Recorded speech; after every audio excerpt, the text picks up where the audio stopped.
first series in this workout, we're gonna have our hands up and scaps in place, so our forearms are a little bit in the weights or a little bit in front of our body. I'm gonna keep my core tight, my pelvis still. I'm gonna press straight up. I'm gonna pull my elbows back down. Press straight up, and then a 3, 2, 1 on the eccentric. As we get going, as we get heavier, we can pop up with our legs and pull back down. In fact, I encourage that. I don't want to see us arch our back. I'm not really concerned with the press aspect of this. I want the eccentric here. 3, 2, 1. Focus on those forearms, stay in that elevator. The forearms stay vertical, pull the elbow up and down. From there, got my cable set up. We're going to have on our cable pulley, we'll have 2 handles set up just like this. You can have a dual handle with steel. You can have these multiple handles, that's fine. You're going to put some significant weight on there. We're going to sit down on the ground. We're going to have a little 45-degree angle, core tight, nice and stacked position. We row down with both hands, and then I let go and return with 1. Row with 2, return with 1. Row with 2, return with 1. Notice how my torso angle doesn't change. I'm using those shoulder blades, let them move. Squeeze the shoulder blades together, let the shoulder blade return. I'm going to do 6 to 8 on the right side, and then switch 6 to 8 on the left side. Okay? I'll do all one side, and then switch to the other. Okay? From there, we're going to make our way over to the jam bar, and you can kind of grab any cable attachment that you can get. I've got this close grip here, trying to work my rhomboids, the mid traps. We're going to jump up. Watch your face on this. Don't jump into your face here. We're going to jump or pull up and hold. I'm going to kick my feet out, squeeze my legs together. I do not want to cross. I'm going to hold here. I'm going to hold for 15, 20 seconds. All right? At that point, if you have the strength to go more, shake it out, go the other side, that'd be awesome. Okay? If you don't have that, we can just go ahead and reset, go back to our presses, and come back around. Make sure you're alternating the side that your head goes to. If you went on the left side last time, go on the right side this time. If you're doing both sides, try to start with the other side. Make sure not to touch your face here. Okay, we're going to do 4 rounds there. We're going to try to hold 15, 20 seconds, 6 to 8 each side here, and then 6 to 8, trying to get heavy on those eccentric overhead presses. We're going to next go to the 45-degree hyper. We're going to make sure that it hits us right there at the very top of our hip bones. I'm going to push my big toe into the floor here, and my heels are all the way back up against the pad. Get my core set, and then I'm going to hinge, and I'm going to let my pelvis rotate. I'm going to get the big stretch of the glutes out to the side, and then the hamstrings long, and then I scoop right back up. When I come up, I want to make sure that I don't go way too far up here. I want to stop here when I be in the standing position at a 45-degree angle. So I will not come all the way up visually. I'll push through the big toe here especially, squeeze that glute. You can really find the inside line of your foot, especially that big toe. It's a really surefire way to really target those glutes and get that big stretch and that strong move.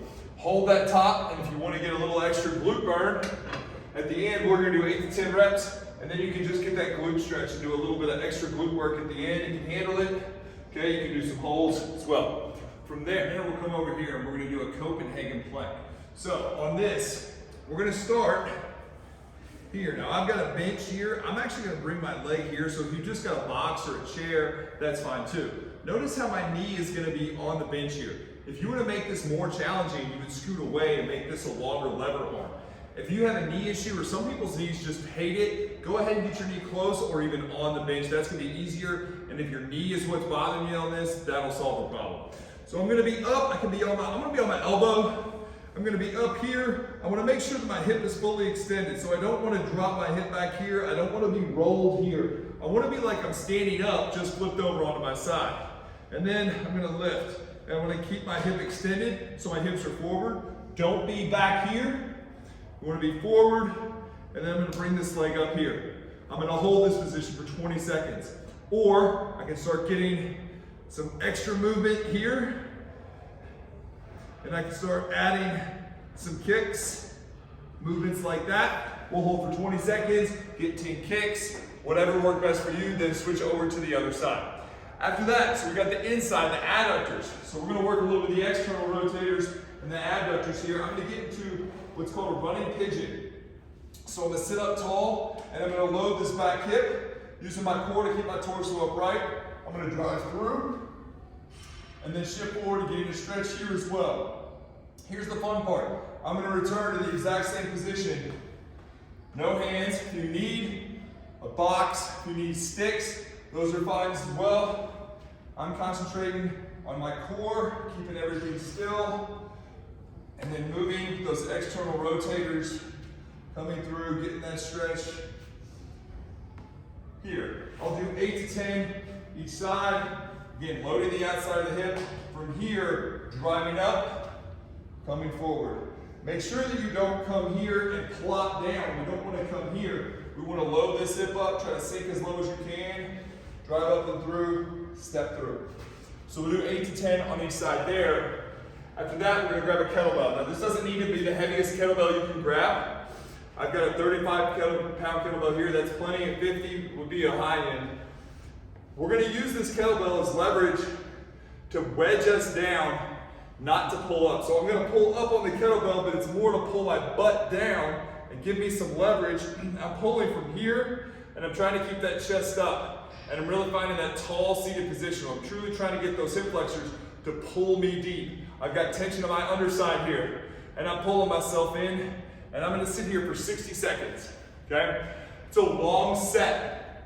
If you want to break that up, you can take the two hip exercises, put them together, the squat and the 45-degree, you can put them together, okay? It's a lot, you can break up into twos. If you just want to make one big long set, that's also fine, no big deal, okay? So we're going to run through 4 rounds of best for last. We're going to do a windmill bench press.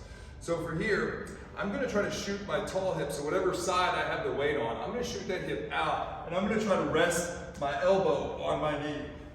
Here, I'm going to press up over my shoulder, and then I'm going to try to pull my elbow back down to my side.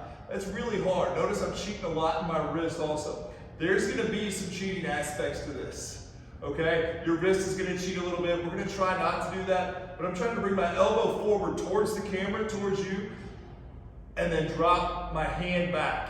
I've got a little rotation there, and I can feel all the muscles in my shoulder blade and the mid-back going crazy, okay? Another way to kind of look at doing this, a little bit easier, is to get the long leg, or the same side leg as the weight long. And then I'm going to try to drop my elbow inside my knee and again pull my elbow down to my shoulder, or body, and then press back up, okay? Pushing my arm back, my elbow forward, and again, really struggling here, pulling down and coming back. Again, it's a very small movement. You're gonna feel a ton going on, your external rotators in your shoulder, a ton going on in the trunk there. Make sure you keep breathing. It's very challenging, even though it looks like you're not moving very much. Then I'm gonna end with the farmer's carry. I'm gonna pick about 50 yards. Stand tall. I got about 40 to 50% of my body weight total, and I'm gonna walk, keeping my core tight, and I'm walking, not letting the kettlebell slide around. If you want to take a slight exaggerated step, that's fine. Trying to keep my core tight, and again, push it with the weight. If the first round's easy, this should be extremely challenging. Your heart rate should be pretty high. After this, we're trying to go about 30 seconds to 1 minute of a carry, okay? We'll complete 4 rounds of this as well. Stick with it. This is a lot of focus and intention. We're not trying to fly through this one.